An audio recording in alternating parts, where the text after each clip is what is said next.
Welcome back to the Scrapyard Guys. Rostronic here, and we are back with another Marvel Snap video. Today we have a look at the recent announcement about a roadmap from Second Dinner, which is great. Now, I'm not going to read this out to you.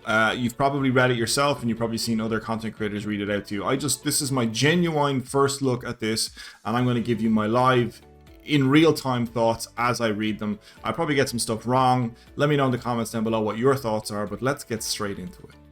So, goodbye beta, hello future. They basically talk about, they're going to share roadmaps with us in the future. They're not going to promise anything in those roadmaps, as game development is a highly iterative project. That makes sense. I understand that. There's products there. I guarantee you somebody will pull this article up in a year from now or 6 months from now and point to something and say, look what you promised, and you went back and you didn't deliver, blah blah blah blah blah. They do lean into the fact that this is only an idea, or some of the stuff in here that is just ideas that they're working on. They may never enter the final product, and I want to make sure people remember that this is not a cold hard factual database of the things that are coming to Marvel Snap. I think that gets lost sometimes. They then share this wonderful graphic with you, giving you high level of what's coming soon, what's in development, and in concept. I would say as you move further to the right, the less likely things will start, but the less likely things will actually end up in the game. Obviously, in development, stuff will probably end up in the game. Whether it ends up in the game the way they envisioned it now, that's to be seen. And then in concept, these are the things that might never happen. I worked at a company that had a bucket of things they called big dreams, the things they'd like to have but possibly would never end up with. The first bracket is coming soon, and these are the things that are already in late stage development. They're squashing bugs, etc. These things are coming. It's just a matter of time when they arrive. So we have global launch on Android and iOS. That's coming on the 18th of October in theory. PC early access as well. That's on Steam. Again, as I said already, it's on Steam. Go check it out. You can add it to your wish list. Blah blah blah. Localizing the game in 13 languages. That's good to hear. A welcome bundle. I'd be interested to know what that is. If that's a purchase of $10 and you get a few rare variants and some gold and some credits and some boosters and stuff like that. More than likely, that's what it's going to be. Reward delivery inbox system. I'm curious to know a bit more about this.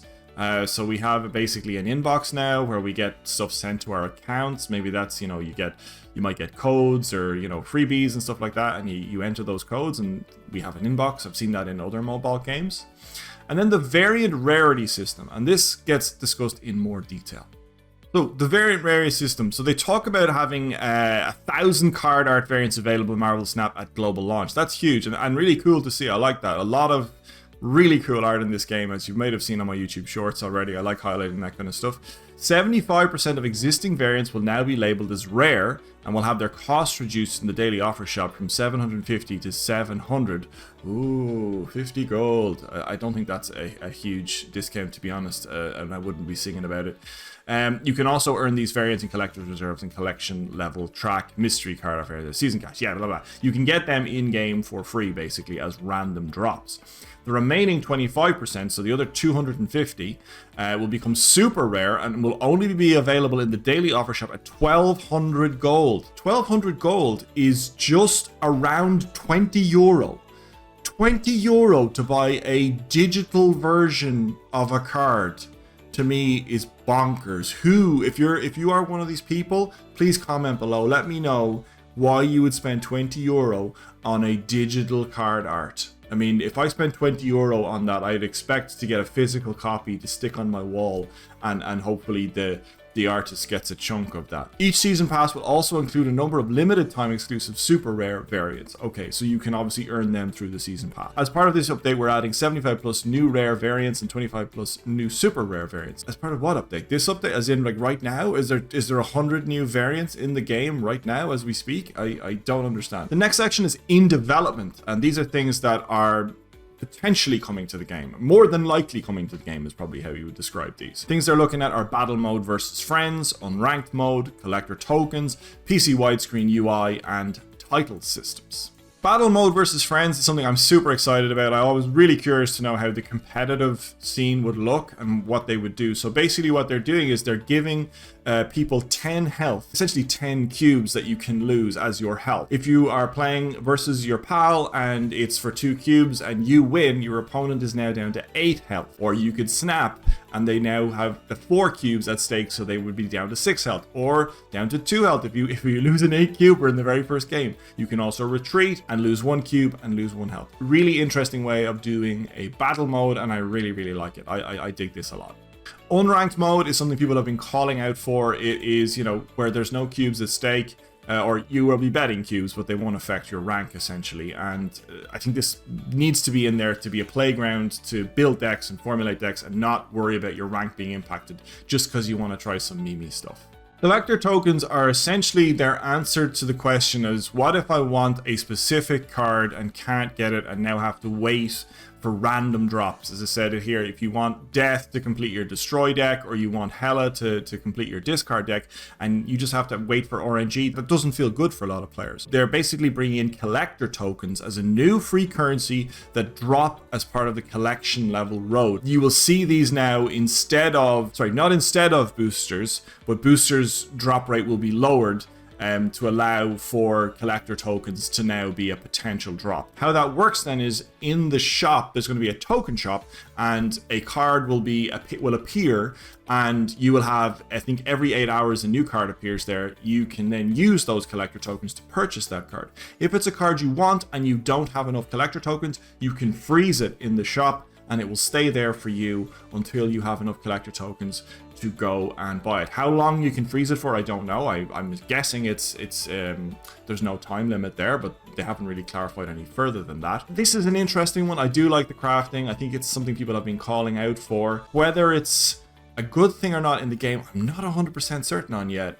They're planning to share more information as we get closer to release. And lastly, they have the Big Dreams bucket, as we talked about earlier on. These are the things, they actually say Big Dreams, which I think is hilarious. They actually call it Big Dreams. So these are the things that they've talked about, they've scoped, but have put no energy into engineering or development. Do not expect any of these things in the next 6 to 12 months, I would say, unless they're gonna like crunch down hard on these things. I don't think they're coming anytime soon.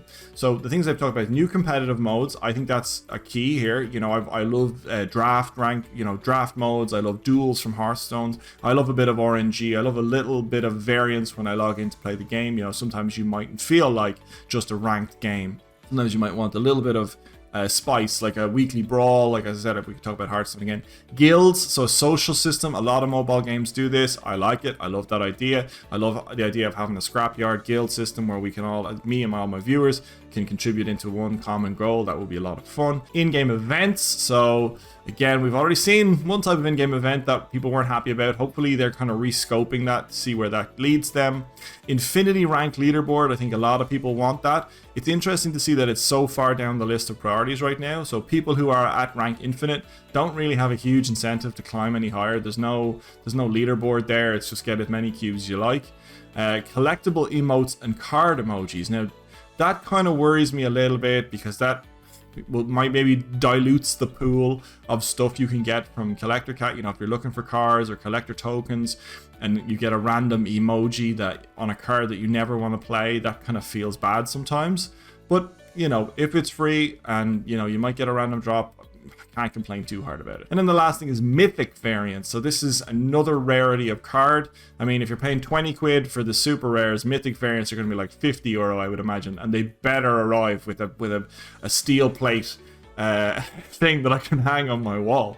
The last thing they talk about is they're going to continually update about future roadmap using this framework. Strongly suggest getting into the Discord, on Twitter, these places. If you have strong feelings or ideas, get on the Reddit, get on the Discord, give the team feedback. You know, you're going to want to have your voices heard when it comes to this kind of stuff. I think it's super exciting. I love this bit of transparency. Some good ideas, some I think not so good ideas. Let me know what your thoughts are down below. And as always, if you like these videos, make sure you've hit the like button by now and subscribe, and I'll catch you in the next one.